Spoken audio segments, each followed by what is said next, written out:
Здраво, ова е 373-тото издание на Видеологија со Златко Ѓелевски, дигитален краток осврт за актуелни филмски остварувања, односно спонтана критичка анализа која е збир на први впечатоци илустрирани со подвижни слики. На денешниот репертоар е Елс од Тибо Емин, во кој станува збор за романсата која се раѓа помеѓу повлечениот дечко Анкс и девојката со самодоерба Кас, а нивната врска ќе биде ставена на тест кога во светот ќе се појави чудна епидемија во која инфицираните се морфираат со предметите од нивната непосредна околина, стравувајќи дека секој ден може да им биде последен и дека тие се можеби следни да станат едно со просторот. Секоја година одвојувам просторот од Видеологија за смели експериментални филмови, најчесто тоа се од модерната француска жанровска авангарда, филмови кои знаат да осцилираат на моменти и во чист ларпулартизам, правејќи ги негледливи и неразбирливи за широката популација, оттргнувајќи секој потенцијален гледач, па затоа предупредувам дека овие филмови не се препорачливи за гледање доколку и гледачот нема авантуристички гледачки дух со љубопитство за нови естетски пространства и способност за сузбивање на сопственото его наспроти нештата кои не ги разбира. Оваа сезона честа да биде дел од несватените, ќе му припадне на Елс, ако таков беше случај од минатата сезона со Ши из Конан, но и двата филма се поблиску еден до друг отколку што и помислиле, особено затоа што режисерот Емин знае да коментира во интервјуата дека филмовите на Мандико содржат мноштво идеи кои може да предизвикаат шизофреност во проследувањето кај аудиториумот, па затоа Емин е сконцентриран на грст идеи околу камерна екипа и една локација, за да може да го задржи активниот гледач што е можно подолго, за на крај комплетно да го изгуби и тука лежи убавината и на делото. А во него посведочуваме на љубовната врска помеѓу два различни темперамента, меланхоличниот интроверт кој пред пандемијата изгледа дека целиот свој живот го поминал во внатрешноста на домот, заедно со своите несигурности и фобии, и самоуверената разгалена девојка екстроверт, која не ја држи едно место и нема некоја голема почит за предметите од важност за дечкото. Секако дека поинтригантен за следење е дечкото, бидејќи преку продукцијскиот дизајн дознаваме што точно му се врти во неговата глава, бидејќи од една страна имаме детската соба каде се чуваат спомените од неповратното детство и наспроти неа собата на родителот, како и облеката и предметите со кои раководел, кои како музејски експонати се наоѓаат на секаде низ станот, иако родителот не е меѓу живите, токму во оваа спрега на спомените се закотвува ликот кој не сака да излезе од домот и пандемијата е само изговор плюс да остане да им робува на сеќавањата кои ќе го роварат однатре неговиот персоналитет.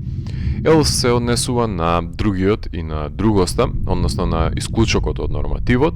од луѓеник кој е често на маргините и не припаѓа во колективот, затоа што се гледа на него со анимозитет, бидејќи можеби е резигниран ликот и пред заразата и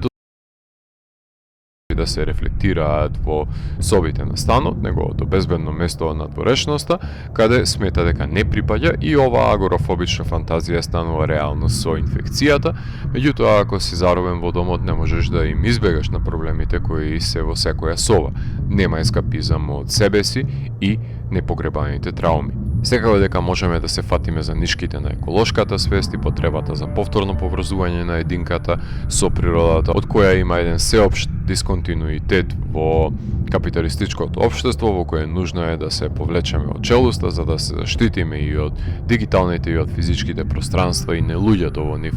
Исто така лесно е да се реконтекстуализира филмот со изолацијата и карантинот низ кој поминавме од ковид пандемијата, но мислам дека има многу повеќе за соопштување делото и не би можел да го сведам исклучиво како плитка метафора на нашето неодамнешно минато.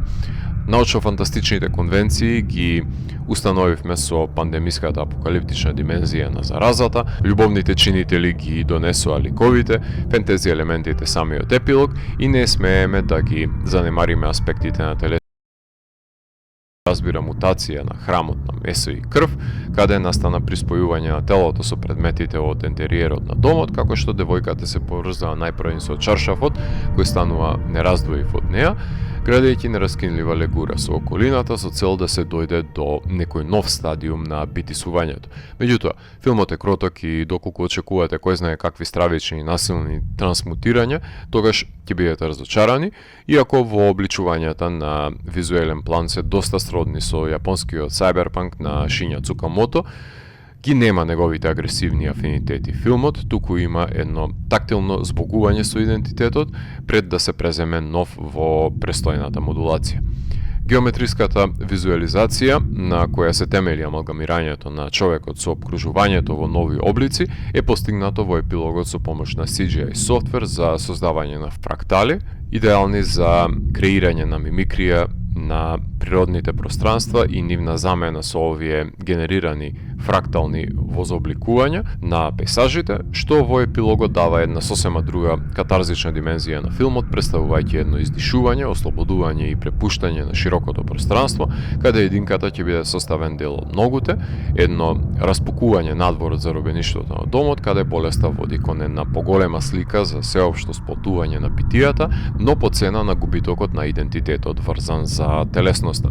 Макотрпниот процес на работењето на режисерското долгометражно дебит траел 13 години, неколку пати неуспешно го отпочнувал процесот тиво без завршни резултати, со истите актери и различната техничка екипа. Ковид пандемијата нема делувано на сценариото, затоа што идејата веќе е реализирана 13 години претходно во краткиот филм, но пандемијата е причина плюс за да може да се поистоветиме со ликовите кои стравуваат од инфицирање. Паралела може да се повлече со севкупната оставштина на телесните хорор ветерани, меѓутоа во поново време ќе го компарирам со We Are The Flash, мексиканскиот филм на Емилијано Роча Миндер, каде исто така беше во оптек бизарна апокалипса и братот и сестрата се криеа во една пештера на непостоењето, а во идејата на хибридизација на битијата со обкружувањата Annihilation of Alex Garland секако дека може да послужи како пример, особено на синергијата на животните со средината.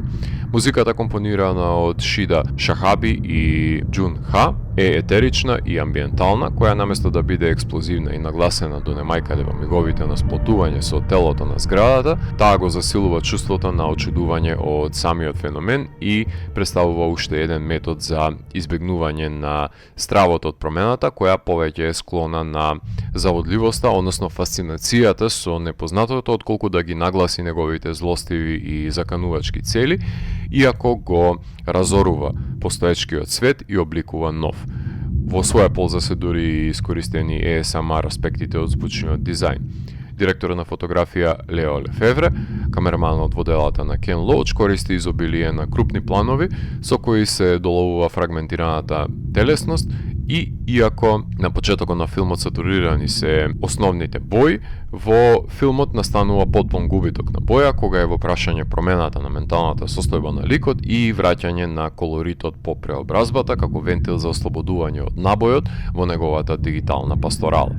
Важно е десинтеграцијата да се прикаже во импресионистички крупни планови, затоа што првите белези на трансформацијата се манифестираат на тој начин, а секако дека за пофалба се и кадрите во пеплосаниот сепија свет.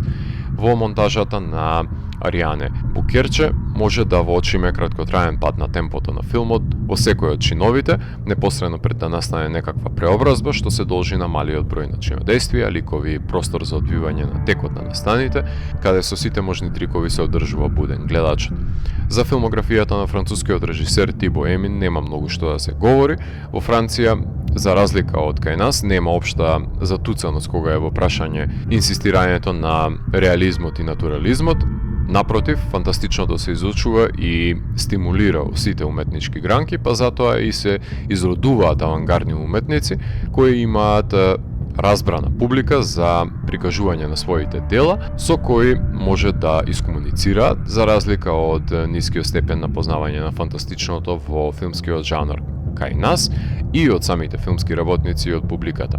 Тибо е тврдокорен љубител на научната фантастика и за време на неговите студии работи жанровски кратки филмови, но се држи строго до конвенциите и кога ќе го сними документарниот L'Essence de la Vie од 2006 година, каде ќе си отвори душата по смртта на неговата мајка, со неа и неговиот брат живееле во еден стан, почнува да се запрашува за смислата на постоењето и ги извади на површина своите недоумици и анксиозности, за да се огледа дека ако успее ова ранливост да ја вметне во жанровскиот филм, ќе има успех и во создавањето на автентична творба.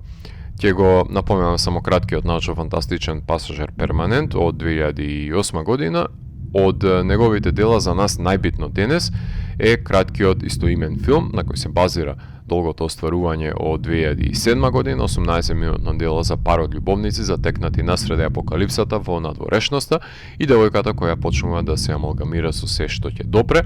поставувајќи го прашањето дали ќе може дечкото да ја сака во таква изобличена форма.